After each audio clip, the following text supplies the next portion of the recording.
Hello students, आज हम आपको नॉमिनेटिव एब्सोल्यूट पढ़ाएंगे। पिछले वीडियोस में हमने आपको present participle, past participle, perfect participle और इन्फिनेटिव का प्रयोग पढ़ाया। सिंपल से सिंपल वाक्य बनाने में जो तीसरा रूल है वो नॉमिनेटिव एब्सोल्यूट का है।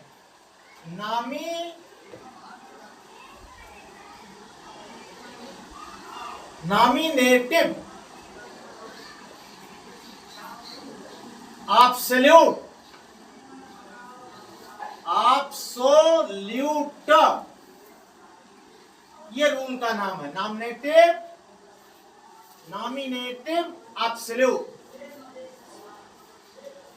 इस फार्मूले को तभी अपनाएंगे जब दी हुई प्रॉब्लम का कर्ता अलग अलग होगा। हमेशा नोट दिस पॉइंट, जब दी हुई प्रॉब्लम का कर्ता अलग अलग होगा तभी आप नॉमिनेटिव एब्सोल्यूट को प्रयोग करेंगे, तभी इस फार्मूले को लगाएंगे। नॉमिनेटिव का अर्थ होता है कर्ता, सब्जेक्ट। एब्सोल्यूट का अर्थ होता है मुक्त कर देना। एब्सोल्यूट का अर्थ है मुक्त कर देना और नॉमिनेटिव का अर्थ है कर्ता। यानी जब हम कर्ता को क्रिया के बंधन से मुक्त कर देते हैं तो नॉमिनेटिव एब्सोल्यूट हो जाता है। और ये फार्मूला तभी लागू होगा जब कर्ता दोनों के, दी हुई प्रॉब्लम के कर्ता अलग अलग होंगे।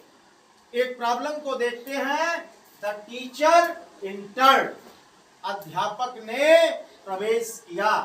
द स्टूडेंट्स स्टूड अप, लड़के विद्यार्थी लोग खड़े हो गए। मैंने देखा कि पहले वाक्य का कर्ता टीचर है और दूसरे वाक्य का कर्ता स्टूडेंट्स है। हमारे दिमाग में तुरंत बात आ गई कि नॉमिनेटिव एब्सोल्यूट का प्रयोग करेंगे। नॉमिनेटिव एब्सोल्यूट नाम इसका है नॉमिनेटिव एब्सोल्यूट, अर्थात कर्ता को क्रिया के बंधन से मुक्त कर दिया जाता है। कर्ता और क्रिया दोनों मिल करके टेंस बताना बंद कर देते हैं। लेकिन ये बनता कैसे है? ये बनेगा परफेक्ट पार्टिसिपल से, हैविंग प्लस क्रिया के थर्ड फॉर्म से या बीइंग से।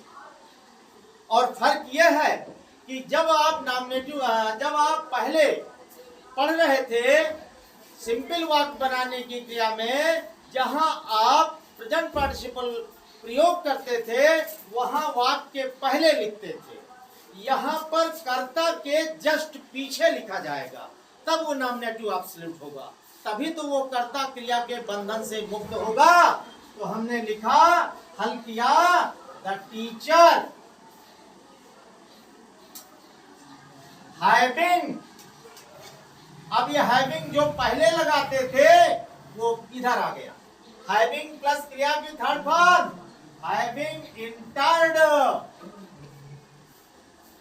कामा लगा दिया, हैविंग एंटर्ड। ये हो गया नॉमिनेटिव एब्सोल्यूट। यानी परफेक्ट पार्टिसिपल का प्रयोग जब कर्ता के तुरंत बात करते हैं तो उसका क्रिया से और कर्ता का संबंध खत्म हो जाता है।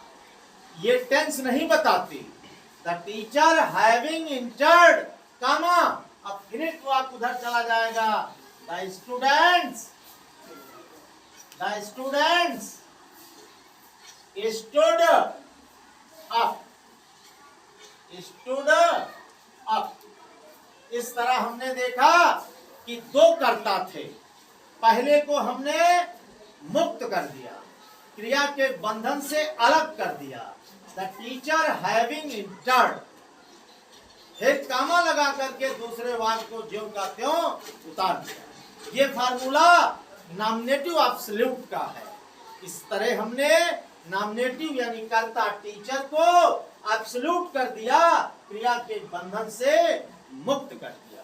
हैविंग बीच में लगा करके, हैविंग इंटर्ड यानी हैविंग प्लस क्रिया की थर्ड फॉर्म जब कर्ता के तुरंत बाद आएगी तो नॉमिनेटिव एब्सोल्यूट हो जाएगा, और जब ये वाक्य के बिगिनिंग में लिखा जाएगा तो ये परफेक्ट पार्टिसिपल हो जाएगा या प्रेजेंट पार्टिसिपल हो जाएगा। Thank you.